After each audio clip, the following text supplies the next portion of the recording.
없이 감사합니다. 오늘도 주님의 귀한 날 주님 앞에 나와 우리가 이 시간 함께 예배하게 하심을 감사합니다. 저희들 한 사람 한 사람 주님의 귀한 사랑으로 품어주시고 그 십자가로 우리를 구원하여 주셔서 하나님 천국 백성 담아주신 은혜, 주님 그 은혜를 날마다 누리고 살아가게 하시니 참으로 감사합니다. 아버지 하나님, 이 시간 우리가 주님을 예배할 때에 우리 마음 가운데 오셔서 주님 주시는 큰 은혜를 누리게 하시고 우리가 하나님 앞에 기쁨과 감사와 믿음을 고백하는 귀한 예배 되게 하여 주시옵소서. 감사드리며 예수님의 이름으로 기도드립니다. 다 함께 축복하며 축복해요 찬양하겠습니다.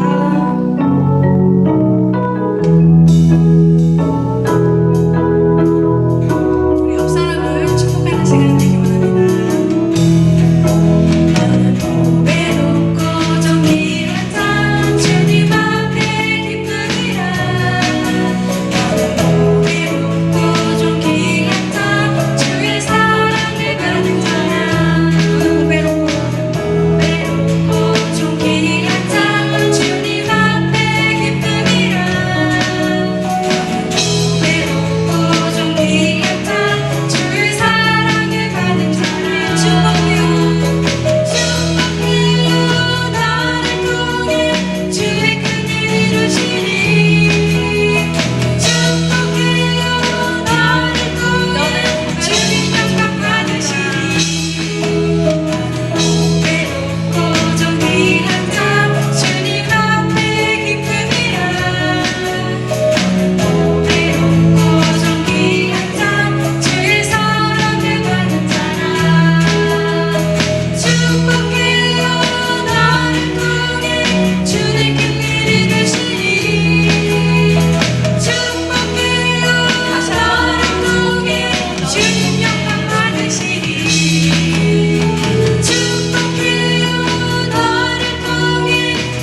주의 거룩한 이름을 높이며 하나님의 거룩한 임재 앞에서 거룩한 영광의 옷을 입고 우리 주를 찬송하라. 하나님은 영이시니 예배하는 자가 영과 진정으로 예배할지니라. 아멘. 사랑하는 성도 여러분, 우리 하나님께서 받으시는, 기뻐 받으시는 예배는 상한 마음과 통회하는 심령이라고 말씀하십니다. 지금 성령께서 우리 마음속에 깨닫게 하시는 한 주간의 잘못들을 가지고 예수 그리스도의 십자가 앞에 진실한 마음으로 우리 다 함께 찬양의 기도를 드리겠습니다. 함께 기도하겠습니다. 하나님 아버지, 오늘 이 시간에 우리가 주 예수의 이름으로 모여 우리 하나님의 은혜의 보좌 앞에 나아갑니다. 하나님의 은혜와 회복을 사모하며 나아갑니다. 하나님, 한 주간 우리의 삶 속에서 하나님과 우리 사이를 가로막았던 모든 죄악들이 있다면 그 모든 죄악들이 십자가의 공로와 예수의 피를 의지할 때 다 사함받게 하여 주시고 무너지게 하여 주시고 깨끗하고 입게 하여 주시옵소서. 우리의 생각과 우리의 입술과 우리의 가슴에 우리 하나님 기뻐받지 아니하시는 그 모든 것들을 사라지게 하시고 깨끗하게 하여 주시고 우리가 사업력에 이끌려 정직한 영과 정결함으로 우리 하나님을 바라는 우리 성도들이 되게 하여 주시옵소서. 어린아이부터 모든 장성한 자에 이르기까지 우리가 전심으로 주를 바라며 나아갈 때, 하나님의 은혜를 사모하며 나아갈 때 하나님의 은혜의 보좌로부터 흘러넘치는 그 은혜가, 그 회복이, 그 기쁨이 오늘 우리를 회복시켜 주시고 더 기쁨으로, 더 충만함으로 우리 살아계신 하나님을 예배하는 복된 시간이 되게 하여 주시옵소서. 우리와 함께 하시는 하나님, 우리가 다시 힘으로도 일어나 우리 주를 예배하게 하여 주시옵소서. 예수님의 이름으로 기도합니다.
전능하사 천지를 만드신 하나님 아버지를 내가 믿사오며 그 외아들 우리 주 예수 그리스도를 믿사오니 이는 성령으로 잉태하사 동정녀 마리아에게 나시고 본디오 빌라도에게 고난을 받으사 십자가에 못 박혀 죽으시고 장사한 지 사흘 만에 죽은 자 가운데서 다시 살아나시며 하늘에 오르사 전능하신 하나님 우편에 앉아 계시다가 저리로서 선자와 죽은 자를 심판하러 오시리라. 성령을 믿사오며 거룩한 공예와 성도가 서로 교통하는 것과 죄를 사하여 주시는 것과 몸이 다시 사는 것과 영원히 사는 것을 믿사옵나이다. 아멘. 네, 오늘 우리들에게 주시는 하나님의 말씀은 레위기 18장 1절에서 5절인데요. 우리 이윤서 학생이 늦게 올라가네요. 봉독해 주도록 하겠습니다. 여호와께서 모세에게 말씀하여 이르시되 너는 이스라엘 자손에게 말하여 이르라. 나는 여호와 너희의 하나님이니라. 너희는 너희가 거주하던 애굽 땅의 풍속을 따르지 말며 내가 너희를 인도할 가나안 땅의 풍속과 규례도 행하지 말고 너희는 내 법도를 따르며 내 규례를 지켜 그대로 행하라. 나는 너희 하나님 여호와이니라. 너희는 내 규례와 법도를 지키라. 하나님이 이를 행하면 그로 말미암아 살리라. 나는 여호와이니라. 사실 오늘 우리가 통합 예배를 드리게 되는 이유는 할로윈에 관한 주제로 그 설교를 준비하다가 이것이 우리 학생들과 우리 또 어른들이 다 함께 이 할로윈 데이에 대해서 좀 우리가 말씀을 들으면 좋겠다. 그리고 이런 날에 우리는 어떻게 성도로서 삶을 살아가야 되는가, 이런 관점에서 설교를 준비하다 보니까 그런 마음이 들어서 어저께 부랴부랴 전화를 드리고 연락들을 해서 오늘 통합 예배로 드리게 됐습니다. 그래서 제가 쓴 원고는 이 제너레이션에 맞는 원고를 썼어요. 저도 모르게 갑자기 애들한테 설교하듯이 할 수도 있습니다. 우리 성도님들은 좀 이해해 주시기 바랍니다.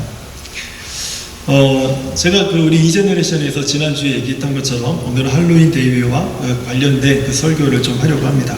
먼저 화면을 통해서 이 할로윈 데이에 대한 어원을 좀 함께 좀 보려고 합니다.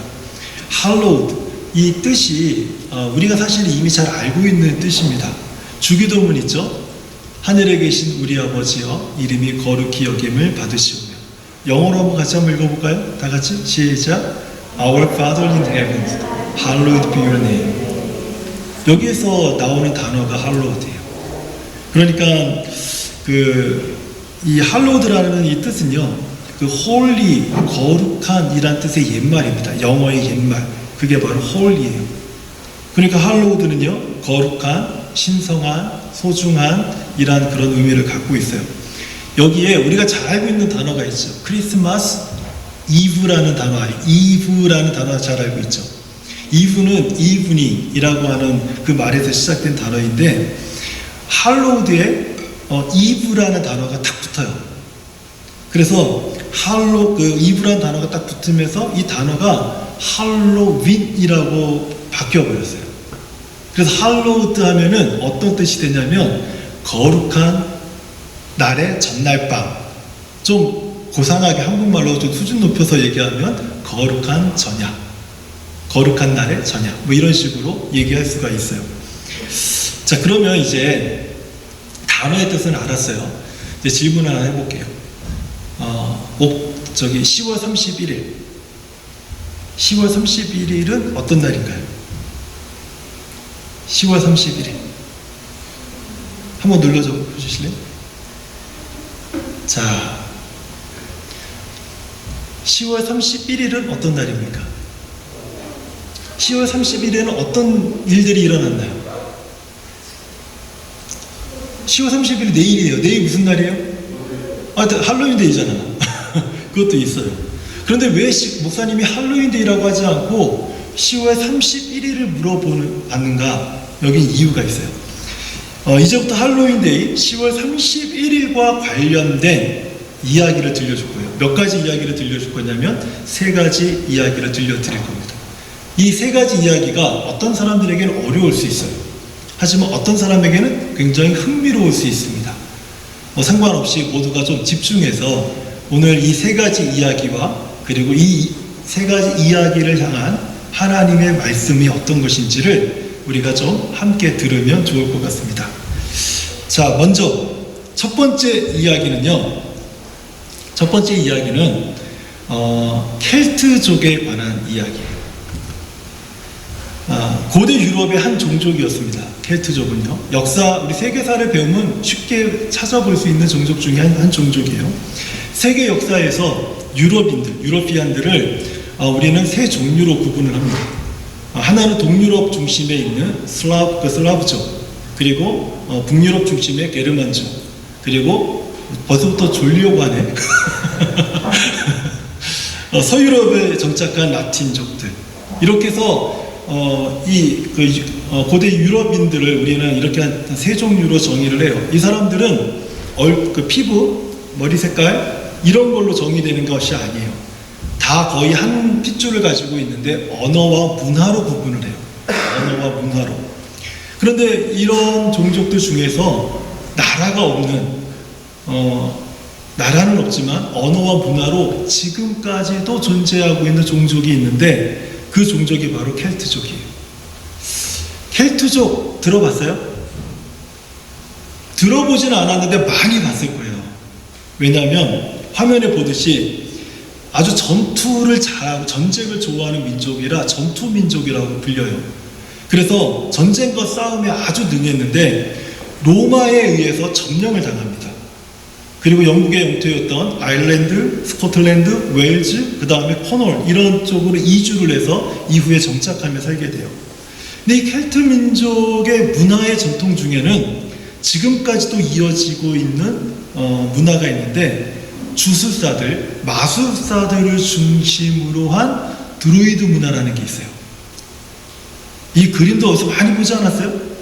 우리 학생들은? 안 봤다고? 반지의 제왕을 안 봤다고? 반지의 제왕을 안 봤다고? 야, 이거 봐야 돼, 너희들. 이 드루이드 문화가 주로 어디에서 많이 소개되냐면 판타지 그 소설이나 무비 이런 쪽에 많이 이 드루이드 문화를 소재로 해서 사용을 합니다. 그래 해리포터. 해리포터도 안 봤어? 봤지? 거기에도 나와. 거기에도 나와. 그리고 뭐 나니아 연대기, 아더왕이라고 뭐 책으로 보진 않고 뭐 이렇게 영화로 보진 않았어도 들어는 봤죠. 엑스칼리버. 아더왕 엑스칼리버를 몰라. 야, 큰일 났다. 근데 그 모든 거기서 나오는 어떤 의복들, 무기들, 그 다음에 장신구들이 많은 경우에 드루이드 문화에서 가지고 와서 사용되는 거예요. 우리 어른들은 잘 아시는 것 중에서 왜 그 영화 옛날에 보면 프리덤이라고 하는 영화 기억나세요? 기억나시는 분 있죠? 그 사람들 복장을 보면은 앵글리색슨족과 켈트족들 간의 그런 문화들 배경으로 그것이 진행되고 있었던 거예요. 우리는 이게 뭔지는 모르지만, 옛날에 저 사람도 저렇게 살았나 보다라고 생각할지 모르지만, 많은 경우가 바로 이 문화에서 그 소재들, 의상들, 내용들을 따가지고 와서 우리들에게 굉장히 친근하게 가까이 다가와 있다라는 사실이에요. 그런데 이 드루이드 문화에서 할로윈이 시작이 돼요. 드루이드 문화에서. 켈트족은 1년의 마지막 달이 언제냐면 우리는 1년의 마지막 달이 디셈버잖아요. 그죠? 근데 켈트족은 10월 달에 옥토버예요. 10월 31일이 언제예요? 내일이 켈트족에게 있어서는 한 해의 마지막 날이에요. 그럼 11월 1일은 뉴 이어예요. 켈트족에게 있어서는. 그러니까 마지막 날 10월 31일 날을 마지막 날로 정했는데 이때 한 해 동안 추수한 곡식들을 가지고 악령들과 죽은 영혼들을 달래는 제사를 마술사들, 주술사들이 제사를 드린 거예요. 그 사람들이, 그 영혼들에게. 그때 악령들이 찾아온다는 거예요. 귀신들이 찾아온다는 거예요. 죽은 영혼들이 그 사람들이 믿는 것은 1년 동안 산 사람 몸 안에 있다가 떠난다 이렇게 믿고 있었거든요. 사실이 아니에요. 진짜로 믿으면 안 돼. 그들이 그렇게 믿고 있었다는 거예요. 그런데 그 영혼들이 찾아온다는 거예요. 그럼 어떻게? 와서 우리를 해친다는 거예요. 그럼 어떻게? 우리가 어떤 몸이 상하거나 우리 공격을 받으면 안 되잖아요. 그래서 뭘 하냐면 악령들의 가면을 써요. 악령들의 마스크를 쓰고 커스텀 분장을 귀신들이나 그런 것들을 하기 시작하는 거예요. 그러면 악령들이 와서 날 보고 나랑 똑같은 악령이네? 그리고 피해간다는 거예요. 그래서 그때부터 이 드루이드, 켈트 사람들이 마스크를 쓰고, 악령의 그런 마스크를 쓰고, 그런 복장들을 하는 일들을 하게 돼요. 이게 오늘날 할로윈의 커스텀에 대한 시작이 돼요. 그리고 불을 피웁니다. 불을 피워요. 드라마나 영화를 보면 종종 할로윈 데이에 대한 그런 배경으로 한 드라마나 영화가 있어요. 그런데 거기 보면 자꾸 모닥불을 피워요. 그런 장면들이 많이 나와요. 관심 있게 보면 있어요. 목사님만 관심 있게 본 게 아니라 여러분들이 그냥 이렇게 흘려봐서 그래요. 그런데 그렇게 불을 피우는 이유가 그래서 불을 피우는 거예요. 그리고 주변 사람들에게 먹을 것을 나눠주는 거예요. 그러면은 악령들의 위험으로부터, 공격으로부터 피할 수 있다라고 생각을 했던 거죠. 그게 뭐예요? Trick or Treat의 배경이 되는 거예요. 여기에서 이제 무엇이 나오냐면 할로윈의 시그니처 잭 오랭턴이라고 하는 개념이 나와요. 여기에서 잭 오랭턴은 호박을 속을 다 파내서 껍질에 눈과 입 모양의 구멍을 만들어서 그 안에 촛불을 넣거나 랜턴을 넣어서 빛을 밝히는 것을 잭 오랭턴이라고 해요. 이게 어디서 온 것이냐면 바로 이때 처음엔 물을 사용해서 이렇게 만들었다라는 말도 있어요. 그런데 그것이 호박으로 바뀌어서 지금까지 호박으로 이제 계속해서 이런 장식, 이런 공예품을 만드는 거죠. 그런데 이렇게 자기들의 드루이드 문화를 지켜왔던 켈트족이 로마에 의해서 정복을 당합니다. 로마가 그 당시에 굉장한 강력한 군대를 가지고 있었거든요. 근데 그 군대를 이기지 못하고 결국은 정복당해요. 그래서 어디로 많은 켈트족이 이주를 하냐면 아일랜드 땅으로 이주를 하게 돼요. 그런데 이제 AD 400년에 성 패트릭이라고 하는 선교사님이 등장을 해요. 이 선교사님이 아일랜드에 가서 정치 지도자들과 그리고 거기에 살고 있는 사람들에게 복음을 전했는데 기록에 의하면 한 10만 명 정도가 예수님을 믿었다는 거예요. 엄청나게 많은 사람이 예수님을 믿게 됐죠. 그래서 그 사람들을 켈틱 교회다 이렇게 부르기 시작을 했어요. 켈틱 교회는 켈트족의 오랜 전통이었던 이 드루이드 문화를 다 버리지 못했어요. 그래서 기독교 신앙과 드루이드 문화를 섞어가지고 자신들 안에서 보존하기 시작을 했던 거예요. 이렇게 자리 잡은 켈틱 교회 신앙이 이제 영국의 브리튼 섬이나 아니면 그 밖에 다른 유럽까지 막 퍼지기 시작을 했는데 여러분들이 잘 알고 있었던 영국의 청교도들이 영국을 떠나서 신대륙을 찾으려고 이제 떠나죠. 그때 미국에 도착을 하잖아요. 그 신대륙이 미국이잖아. 그 미국에 도착했는데 그때 떠났던 청교도들 안에 이 켈틱 신앙을 갖고 있었던 켈틱 기독교인들이 많이 있었던 거예요. 그래가지고 그때부터 이 드루이드 문화가 미국 땅에 정착하고 번지기 시작을 했어요. 그래서 우리는 할로윈 데이는 어느 나라의 문화예요? 라고 물어본다면 그건 미국 문화예요.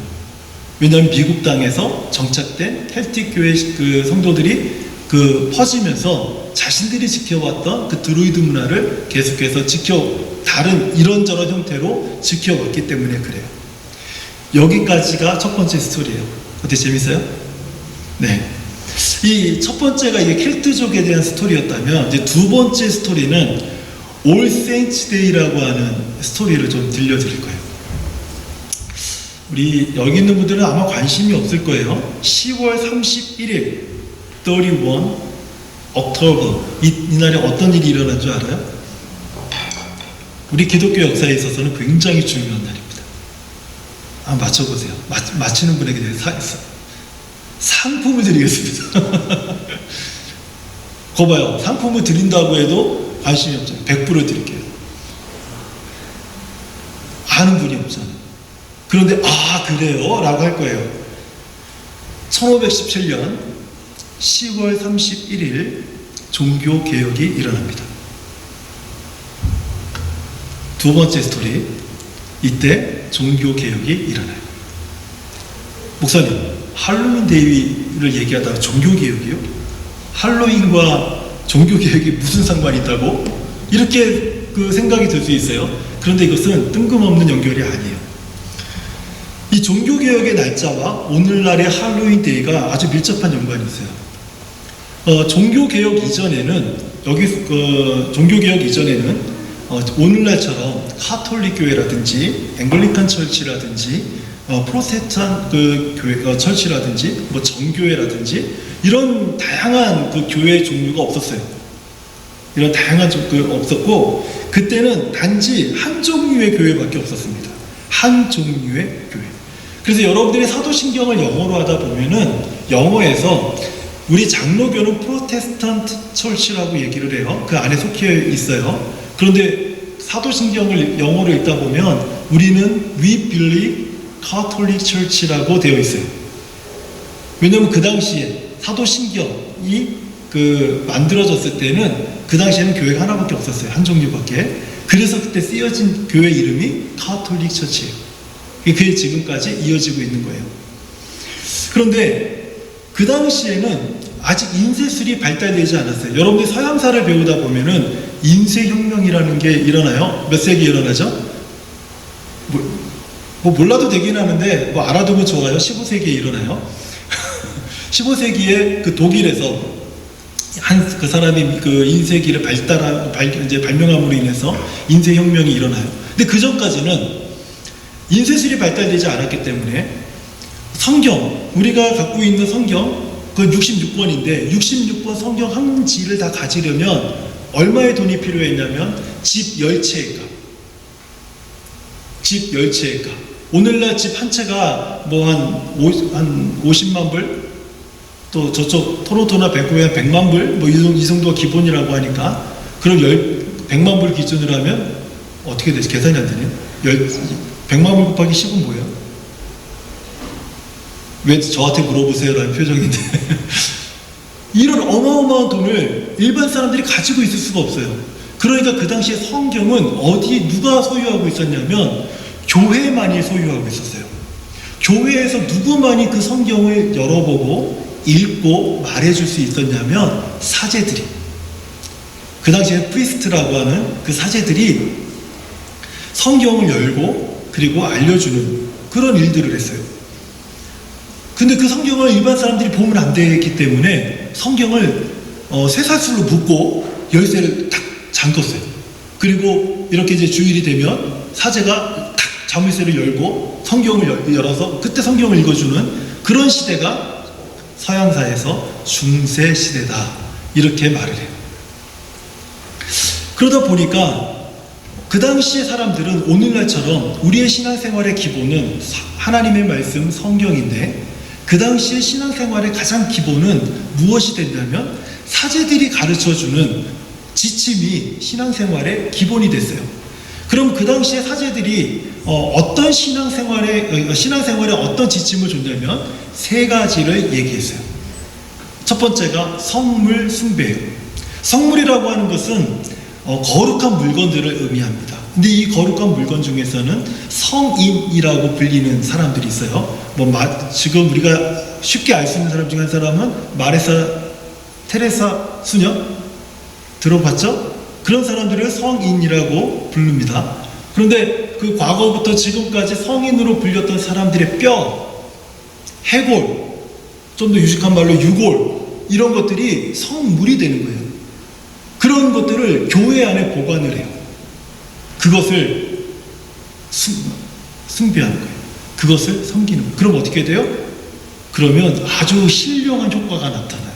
병이 고쳐지고요, 복을 주기도 하고, 그런 것들로 인해서. 몬트리올에 가면은 세인트 존인가? 세인트 존 성당이 있어요. 맞나요? 제가 이름이 정확히 기억이 안 나는데 그 성당에서 그 세인트 존이라는 신부를, 그분이 이제 성인이죠. 그분을 기념하는 그런 성당이 있는데 왜 그 성당이 유명한가? 가서 물어봤더니 병을 잘 고쳤대요. 그래서 그 성당에 가면 병이 잘 고쳐진대요. 이런 게 바로 성물 숭배와 같은. 거기 가면은 진짜로 성인들의 뼈가 있어요. 목사님이 독일에 퀼른 성당이라는 곳을 가봤는데 거기 갔더니 진짜로 성인들의 뼈를 관에다가 담아놓고 보관하는 그런 장소들이 있고 사람들은 거기서 기도를 해요.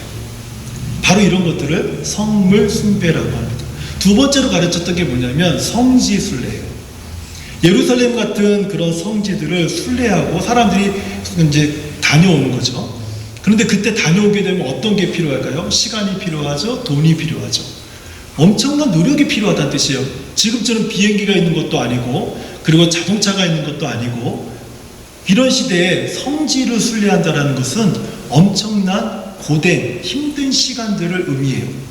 그래서 그런 성지를 순례하게 되면 내 인생의 공로와 업적이 쌓이기 때문에 나의 공로와 나의 업적 때문에 나의 죽은 가족들이 연옥에서 천국으로 옮겨갈 수 있다라는 가르침을 그때 일반 사람들이 듣게 됐어요. 그리고 세 번째로는 성인 숭배, 성인, 어덜트가 아니라 세인트들을 얘기하는 거예요. 이 성인 숭배는 뭐냐면 신앙이 아주 훌륭했던 사람들을 성인으로 하는데 뭐 대표적으로 세인트 피러, 우리가 알고 있는 베드로 사도죠. 이런 사람들이 다 카톨릭에서 성인으로 이제 모시기를 시작을 했어요. 그런데 이런 사람들을 성인으로 모시는데 이 사람들이 탄생한 날을 축하하는 기념일을 갖기 시작했어요. 그 기념일을 축하하고 그 기념일에 막 축제를 벌이는 그런 시간들을 가졌는데 이 성인들이 너무 많아지는 거예요.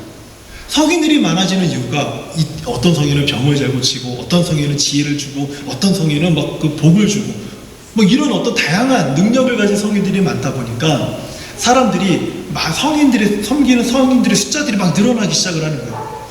그러니까 이 늘어나는 모든 성인들의 탄생일을 다 축하하고 기념할 수가 없잖아요. 그래서 안 되겠다. 한 날을 정하자. 한 날. 그날에 몰아서 다 같이 우리 모든 성인들의 탄생을 축하하자. 그래서 성인 축일이라고 하는 그 날을 정하는데 그 성인 축일을 언제로 정하냐면 11월 1일로 정합니다. 11월 1일. All Hallows Day라고 불러요. 근데 이 단어가, 이 말이 점점 시간이 지나면서 All Saints Day라고 바뀝니다. 한국어는 좀 어려워요. 한국어는 만성절이라고 해요. 만성절. All Saints Day 만성절이라고 하는데 이날이 11월 1일이고 축제의 날이었어요. 1517년 10월 31일 이것을 반대했던 독일의 마르틴 루터가 무엇을 하냐면 독일의 비텐베르크 성당 앞에다가 이것은 좀 잘못된 것 같지 않아요? 그러면서 95개의 그 질문들 그것을 비텐베르크 성당에다가 딱 붙이는 거예요. 그래서 거기다 딱 붙여서 뭘 하냐면 한번 이것에 대해서 의논해 봅시다. 그래서 11월 1일 날 만성절을 위해서 모였던 사람들을 위해서 그것을 붙였는데 그게 종교개혁의 시작이 된 거예요.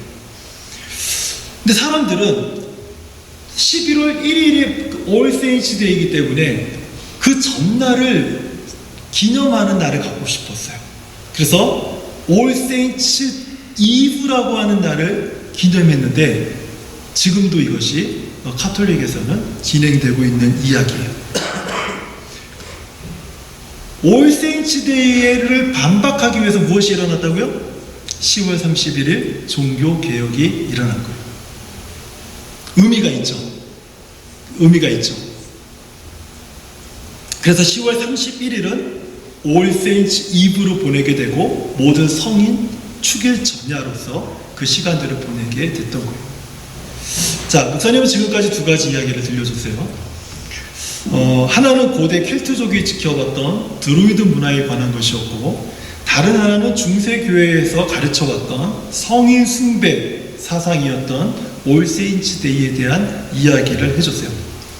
할로윈은 이 두 가지 이야기가 합쳐져서 만들어진 날이에요. 이 두 가지가. 왜냐하면은 성 패텍이라고 하는 그 신부가 켈트족에게 전도를 했는데 그 사람들이 켈틱 교회를 만들었다고 했잖아요.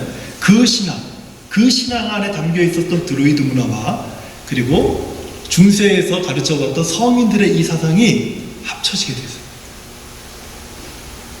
여기에다가 이제 마지막 한 가지, 오늘날 우리가 알고 있는 할로윈 데이가 탄생하게 된 이야기를 한 가지 더 해야 돼요. 세 번째 이야기. 미국의 놀이문화. 미국은 굉장히 많은 놀이문화를 갖고 있어요. 미국은 자본주의 사회라고 해요. 그런데 돈이 굉장히 중요한 사회죠. 그래서 많은 기업들이 마케팅을 하는데 굉장한 노력을 기울여요. 미국의 12월 1일, 미국의 12월과 1월은 그래서 이 많은 사람들이 마케팅 전략을 세울 때 12월과 1일은 무엇이 있냐면 크리스마스 데이가 있죠. 뉴 이어가 있죠. 그래서 이때 이벤트를 열고 많은 이벤트가 열리고 많은 사람이 여행을 떠나고 많은 선물을 서로가 주고받는 그런 날이 돼요. 그러니까 얼마나 기업들이 물건을 팔고 돈을 버는데 굉장히 그 좋은 기회를 갖는 그 날로 삼지 않겠어요? 그렇죠? 2월달은 뭐가 있죠? 발렌타인데이가 있어요. 야, 2월달도 그걸 만든 거야. 그래서 발렌타인데이가 있어서 그때 또 그 이벤트를 3월달은 화이트데이가 있죠. 왜 발렌타인데이만 있습니까? 하면서 화이트데이도 만들었어요. 6월부터 8월까지는 이때는 여름 행사 및 휴가가 진행되는 6월에 시작해서 8월에 맞춰지게 되죠. 이때는 뭐 상상도 할 수 없는 많은 일들이 일어나요. 많은 사람들이 돈을 쓰고 많은 사람들이 여행을 가고 많은 사람들이 자기의 인생을 즐기기 위해서 많은 것들을 하는 그런 기간이죠. 이런 기간을 이제 기업들이 가만히 있을 일은 없어요. 11월 달은 뭐가 있죠? 1월 달은 미국에, 우리는 10월 달에 있지만 미국에 땡스기빙 데이가 있죠. 이것을 놓칠 수가 없죠. 그러면 9월과 10월에는 뭐가 있을까요? 모든 여름 휴가를 떠나고 이제 돌아왔어요. 9월에 일상으로 돌아가죠. 10월까지야. 아무 일도 없는 거예요. 그러다 보니까 각 기업들이 할로윈을 이벤트화하기 시작을 했어요. 이걸 이벤트를 해서 놀이문화로 만들 수 없을까? 계획을 모색하던 중에 미국의 대중문화와 연결을 시키는 마케팅 전략을 세웠어요. 그게 적중한 거예요. 그래서 원래 할로윈은 종교의식으로 행해졌었지만 지금은 일반 대중문화로 즐기는 대중문화로 자리를 잡게 만드는데 미국의 기업들이 이것에 전략을 세워서 자리를 탁 잡게 만든 거예요. 그게 언제예요? 그게 10월 31일이에요. 왜 하필 10월 31일일까요? 앞에 있었던 두 이야기가 배경이 되기 때문에 그래요. 그냥 그날을 정한 게 아니라는 거예요. 그러니까 우리들이 알고 있는 지금 할로윈 데이는 이런 식으로 이해를 하면 돼요. 자, 할로윈 데이의 실체가 뭐냐면 할로윈 데이는 켈트족의 문화와 만성절의 문화와 미국의 문화와 또 대중문화가 혼합되어 있는 혼합주의. 혼합주의를 목사님 색깔 다양하게 쓴 이유가 있어. 디테일한 거야 이거는.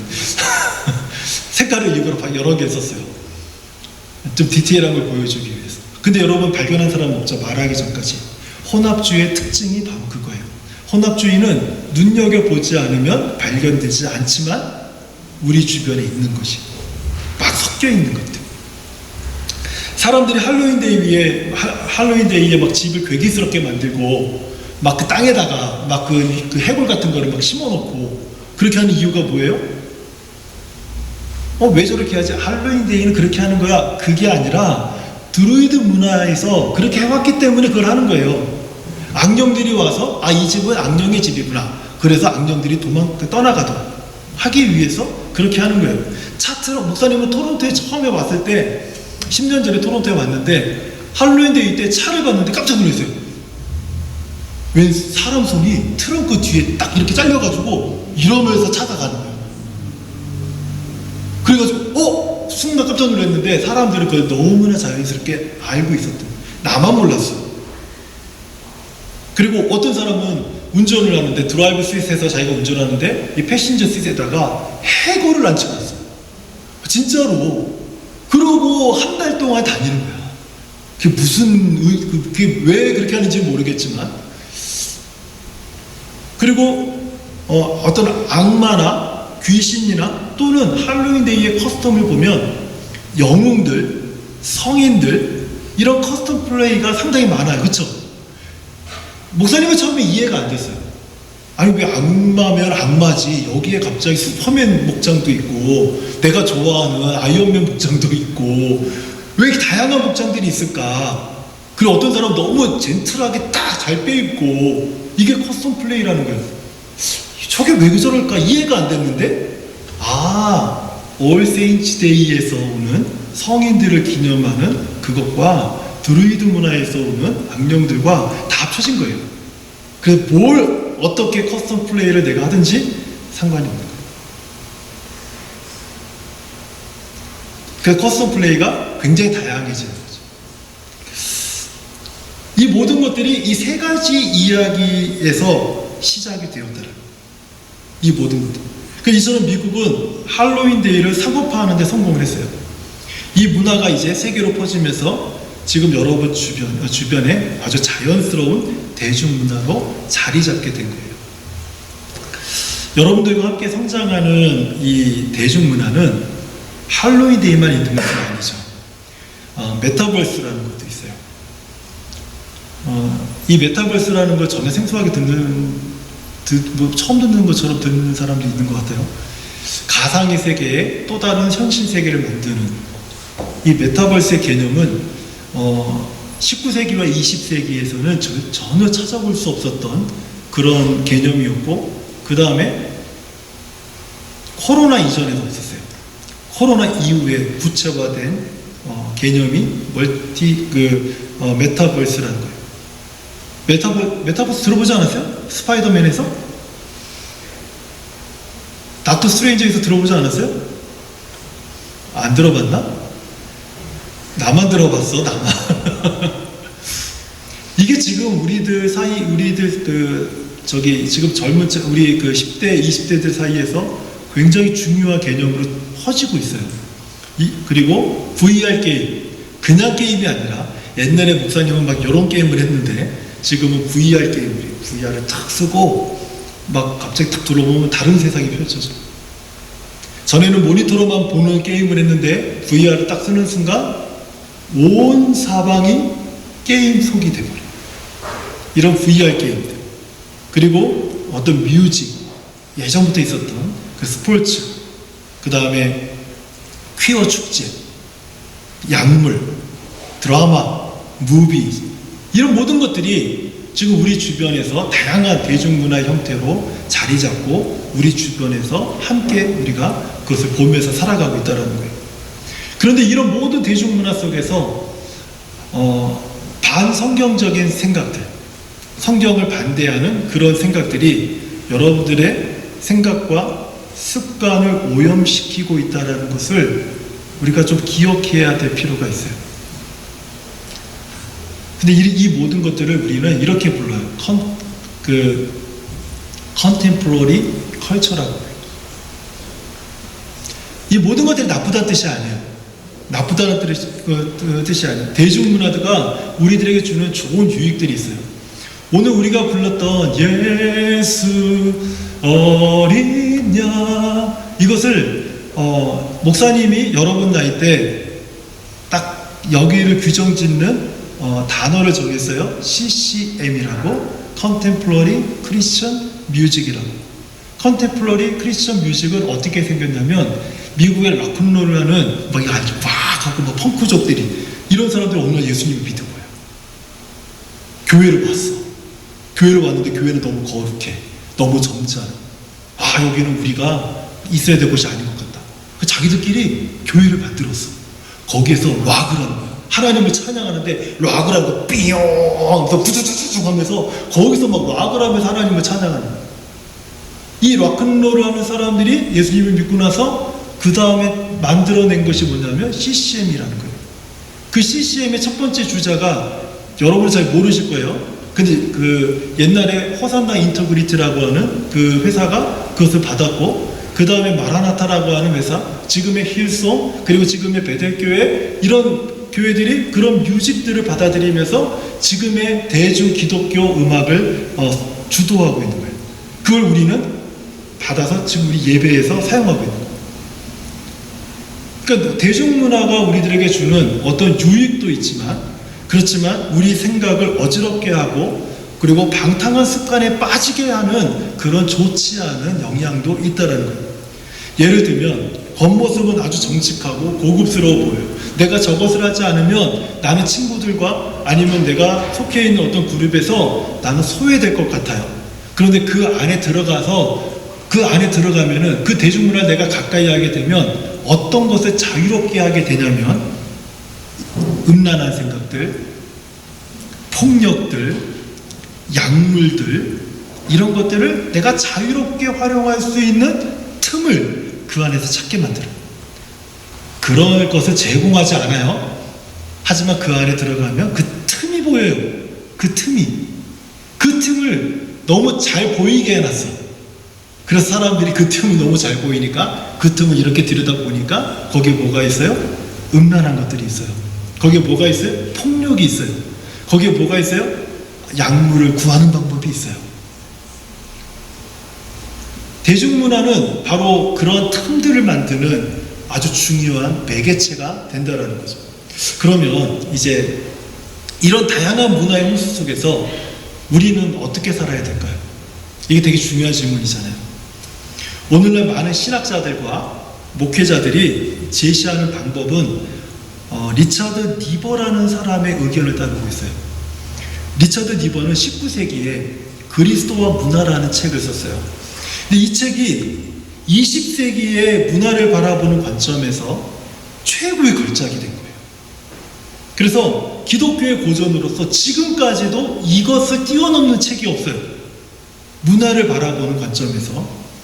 근데 리처드 니버가 이 책에서 우리가 문화를 대해야 되는 5가지 모델을 제시해 줬는데, 첫 번째 그 제시가 뭐냐면 문화를 거절해라. 여러분, 이 5가지 중에 무엇이 마음에 드는지 한번 생각해봐요. 첫 번째가 내게 다가오는, 내게 밀려오는 대중문화를 거절해라. 이게 첫 번째예요. 두 번째는 밀려 들어오는 모든 문화를 다 수용해라. 다 받아들여라. 자, 세 번째는 문화는 문화고 신앙은 신앙이니까 그것을 구분해라. 네 번째는 아니다. 문화는 악한 거기 때문에 싸워라. 문화와 싸워라. 싸워서 이겨라. 이렇게 얘기하는 게. 다섯 번째는 세상에 밀려드는 모든 문화를 기독교 문화로 바꿔라. 자, 이 5가지 중에 무엇이 마음에 들어요? 기독교 문화는 19세기까지 세계 문화를, 세계 대중문화를 주도하고 있었어요. 목사님 때만 해도 교회 문화가 세상 문화보다 더 재밌었어요. 그런데 19세기 모더니즘 시대가 끝나고 20세기 포스트 모더니즘이라고 하는 그 시대가 시작되면서 이게 역전이 되어버렸어요. 그 지금의 기독교 문화는 세상 문화의 빛을 잃어버렸어요. 여러분, 밖에 나가서 노는 게 재밌어요? 교회에서 있는 게 재밌어요? 교회에서 있는 게 재밌어요? 그 사람 이상한 사람이야. 이상하네요. 교회가 재미가 없어. 교회가 재밌을 수가 없어. 세상이 얼마나 재밌는데. 근데 제 목사님의 개인적인 생각이지만 불행하게도 앞으로도 기독교 문화는 세상을 주도할 일이 없을 거예요. 이건 목사님의 개인적인 생각이지만, 근데 이런 시대에 많은 신학자들과 목회자들이 리처드 니버가 말한 이 5가지 모델 중에서 여러분들이 한 가지를 선택해서 사세요. 그 몫은 여러분의 몫입니다. 이렇게 말을 해요. 근데 목사님도 리처드 니버가 말한 것 외에 다른 대안이 없어요. 뭐라고 얘기해 줄 게 없어요. 왜냐하면 1914년인가 그 리처드 니버가 그 책을 썼는데, 그때 제시했던 모델 이상 다른 모델을 제시해 줄 수 있는 사람이 없어요. 목사님 대단한 사람이 아니기 때문에 더더욱 할 수 없고. 그런데 문제가 뭐냐면 답답한 거예요. 목사님도 문화를 주의 깊게 살펴보고 있는 사람 중에 한 사람인데, 이 시대에 내가 겪는 문화, 여러분들이 겪는 문화, 그것을 보면서 이걸 어떻게 해야 되지? 어떻게 해야 되지? 그럼 이것에 대해서 성경은, 하나님은 계속 침묵하시는가? 우리는 리처드 니버의 말만 따라야 되는 건가? 그 사람이 말한 그 모델 제시를 따라서 그 중에 하나를 난 선택하며 살아야 되는가? 하나님은 여기에 대해서 말씀하지 않는가? 침묵하시는가? 이런 고민들을 하게 되는 거예요. 그런데 이 질문의 대답이 오늘 우리가 함께 읽었던 성경의 말씀에 있어요. 한번 본문의 말씀을 화면을 통해서 다시 한번 같이 보도록 할게요. 같이 한번 읽어볼게요. 시작. 너희는 너희가 거주하던 애굽 땅의 풍속을 따르지 말며 내가 너희를 인도할 가나안 땅의 풍속과 규례도 행하지 말고 너희는 내 법도를 따르며 내 규례를 지켜 그대로 행하라. 나는 너희의 하나님 여호와니라. 30절에 한 번 더 이 비슷한 말씀이 있는데 같이 한번 읽어볼게요. 그러므로 너희는 내 명령을 지키고 너희가 들어가기 전에 행하던 가증한 풍속을 하나라도 따름으로 스스로 더럽히지 말라. 나는 너희의 하나님 여호와니라. 여기 성경에서 한국어로는 모두 풍속이란 말로 번역되고 있지만 3절과 4절에서 말하는 이 풍속은 그들의 행동을 얘기해요. 그 땅에 살고 있는 사람들의 행동, 말, 태도 이런 것들을 의미하고 30절은 그들의 문화적 습관을 얘기합니다. 문화적 습관. 그러니까 하나님은 레위기에서 이집트에서 구원받은 하나님의 백성에게 매우 중요한 규칙을 아주 단단하게 지금 말씀해주고 있는 거예요. 이스라엘 백성이 40년 광야 생활을 지내면서 보고 듣고 경험한 것은요 무엇이냐면 황량한 광야밖에 없어요. 광야는 아무것도 없거든. 광야는 나띵이야. 아무것도 없어요. 그런데 거기에서 자기들이 이집트에서 끌고 나온 짐승들만 치는 그 역할밖에 한 것이 없어요. 그런데 40년 광야 생활을 마치고 이제 가나안 땅에 들어갈 텐데 그 땅은 농경 중심의 사회였어요. 그 당시에 아주 매력적이고 자극적인 우상의 문화를 가지고 있었어요. 그러니까 이스라엘 백성들이 보기에는 정말 새로운 문화예요. 이런 것을 듣도 보도 못했어요. 광야에서는. 이런 새로운 문화의 세계로 들어가는 하나님의 백성, 하나님의 성도에게 하나님은 무엇이라고 말씀하냐면 그들의 풍속을 따르지 말아라. 그들의 풍속을 따르지 말고 내 규칙을 따르라 라고 말씀을 해요. 그러면서 하나님이 자신의 규칙을 따르라고 말씀하면서 하시는 그 다음에 하신 말씀이 뭐냐면 레위기 19장 2절이에요. 중요한 말씀이에요. 한번 읽어볼게요. 시작. 너는 이스라엘 자손의 온 회중에게 말하여 이르라. 너희는 거룩하라. 이는 나 여호와 너희 하나님이 거룩합니다.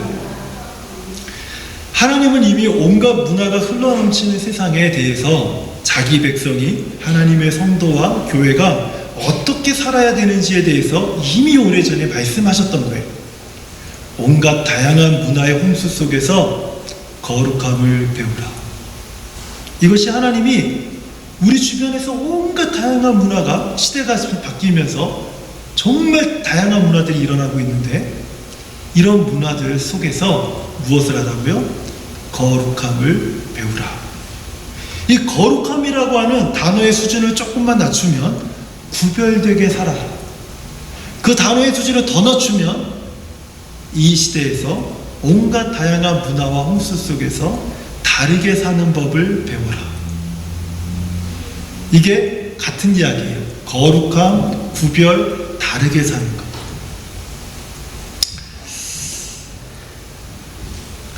이 숫자가 의미하는 바가 뭘까요? 이 숫자가 의미하는 바. 153명이 죽고 133명이 부상을 당했습니다. 한국에서 할로윈 데이 때 10만 명에 되는 사람들이 이태원에 모였대요. 근데 그 10만 명의 사람들이 모여서 이태원에서 할로윈 축제를 즐기다가 사람들에게 깔려 죽은 사람들의 숫자가 153명, 부상당한 사람이 133명. 이것은 목사님이 오후 6시 그 시간을 기준으로 해서 오늘 아침까지도 목사님이 확인하다가 그 목사님이 보는 시각에서는 가장 최종적인 숫자예요. 또 바뀔 수도 있어요.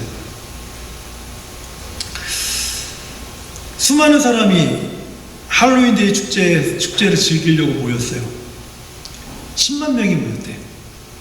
사람들이 너무 많아서 그 사람들이 막 밀리기 시작했대요. 그러다 한 사람이 엎어졌대. 그 목사님의 영상을 보니까 사람이 쓰러졌어요. 그런데 상관없어요. 수많은 사람들이 밀기 시작하니까 그 쓰러진 사람 위로 사람들이 밟고 지나가기 시작해요. 근데 그 쓰러진 사람 위로 발을 헛디딘 사람이 또 넘어졌어. 또 넘어졌어. 또 넘어졌어. 그러면서 일어나는 현상을 도미노 현상이에요. 수많은 사람들이 거기에 다 넘어졌어. 그리고 리포터했던 그 소방관의 보고에 보면 경찰관과 소방관 1200명이 긴급 여기에 파견이 됐대요. 1200명이. 그리고 사람들을 정리하고 빼내기 시작하니까 그 밑에 사람들에게서 깔려 죽을 사람들의 숫자가 이만큼, 부상당한 사람들의 숫자가 이만큼이에요. 이것은 할로윈데이를 즐기면 이렇게 됩니다라고 말하는 것은 되게 그건 우스운 거예요. 아주 되게 유치한 거예요. 일반적이지 않아요. 하지만 할로윈데이라고 하는 대중문화가 우리들에게 보여주는 아주 극단적이고 아주 이례적인 사건인 건 분명해요. 모든 대중문화가 우리를 충동시키고 우리를 자극하지는 않아요.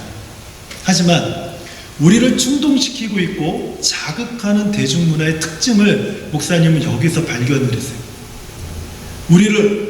이런 대중문화들은 우리를 자꾸 어떤 한 곳에 치우치게 만들어요.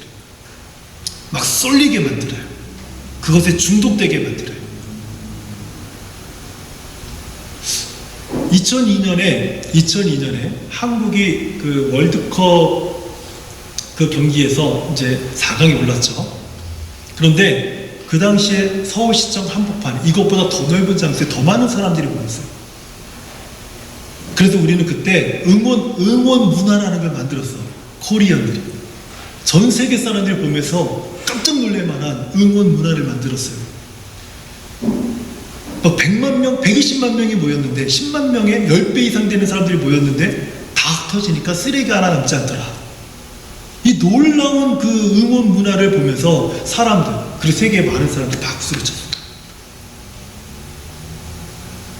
사람들이 많이 모이는 게 문제가 아니라 어떤 문화는 깨끗하고 유익하고 즐거움을 주는 문화가 있지만 어떤 문화는 쏠리게 만들고 치우치게 만들고 중독되게 만들어서 다치게 하고 인생을 망하게 하고 생각을 복잡하게 하고 그리고 거기서 빠져나오지 못하게 하는 그런 문화들도 있다라는 거예요.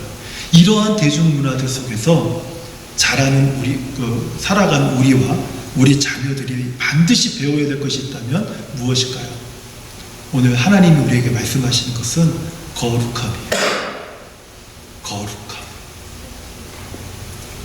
우리는 어떻게 이 거룩함을 배울 수 있을까요?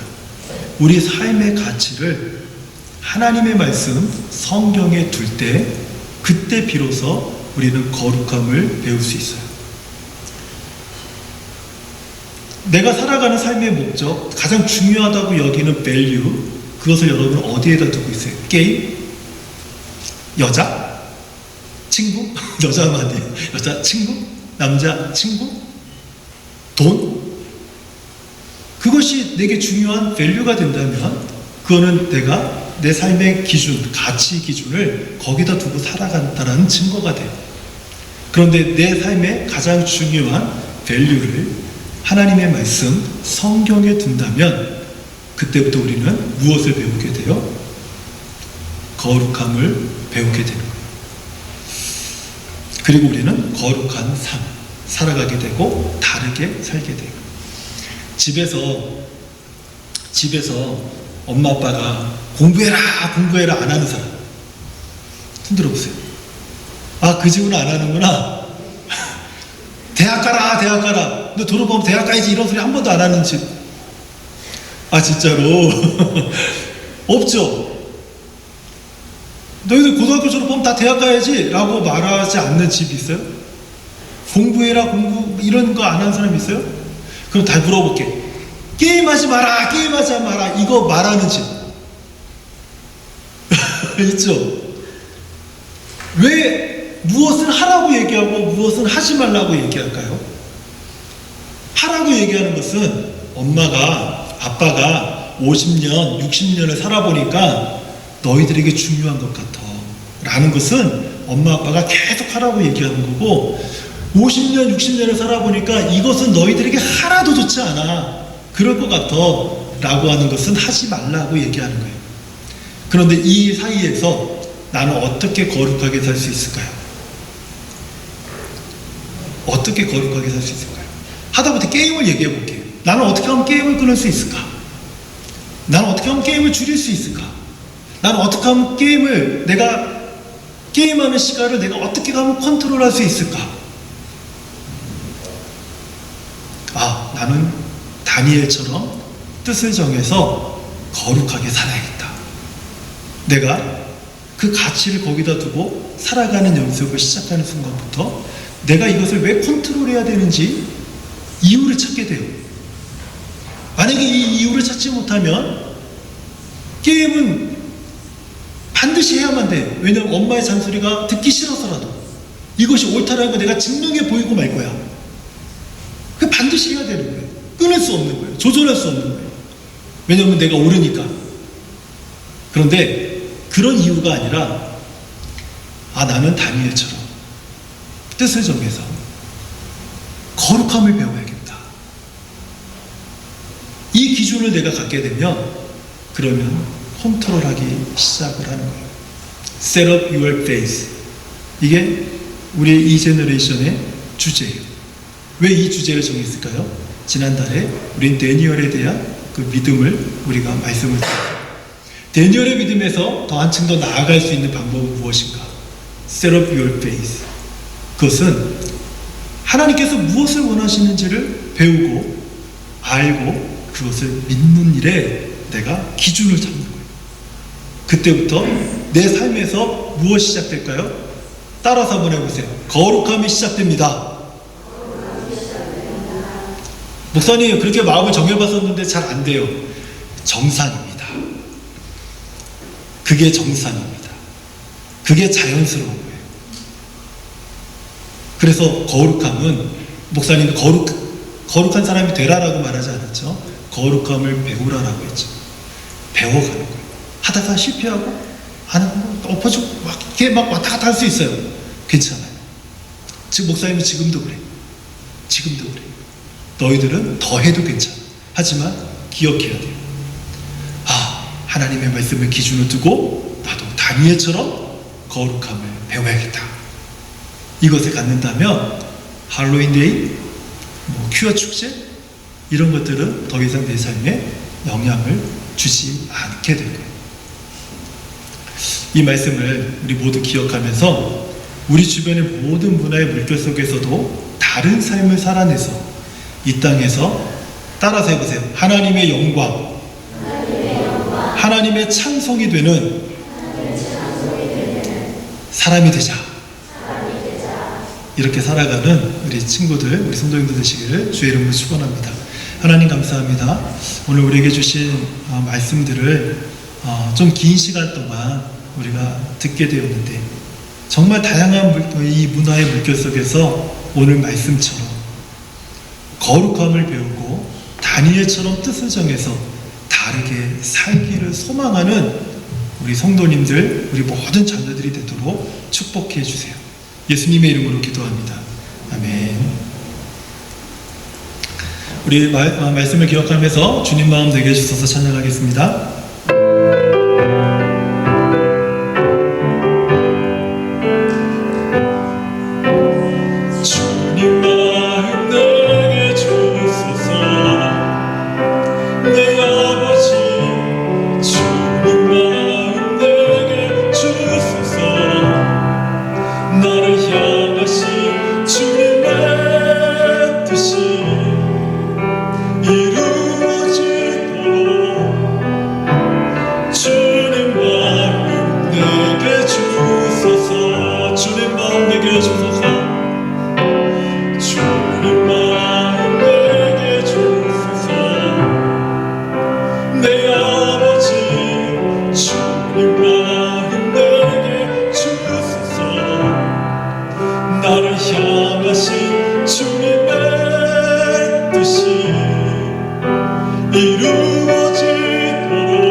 이제는 십자가에서 우리의 모든 죄를 사하시고 구원하기 위하여 죽으신 예수 그리스도의 은혜와 그 아들을 보내주신 하나님 아버지의 크고 놀라우신 사랑과 성령님의 감화감동 위로와 교통하심, 이 혼란스러운 수많은 문화의 물결 속에서 하나님 다니엘처럼 뜻을 정하여 거룩함을 배우고 거룩함을 따르며 살겠습니다 다짐하고 살아가기를 소망하는 우리 사랑하는 모든 자녀들 머리 위에와 에베네셀 교회 성도 위에와 우리 성도들의 가정과 사업과 일터 위에, 그리고 주님 세우신 에베네셀 교회 위에 이제로부터 영원토록 함께 계실지어다. 아멘.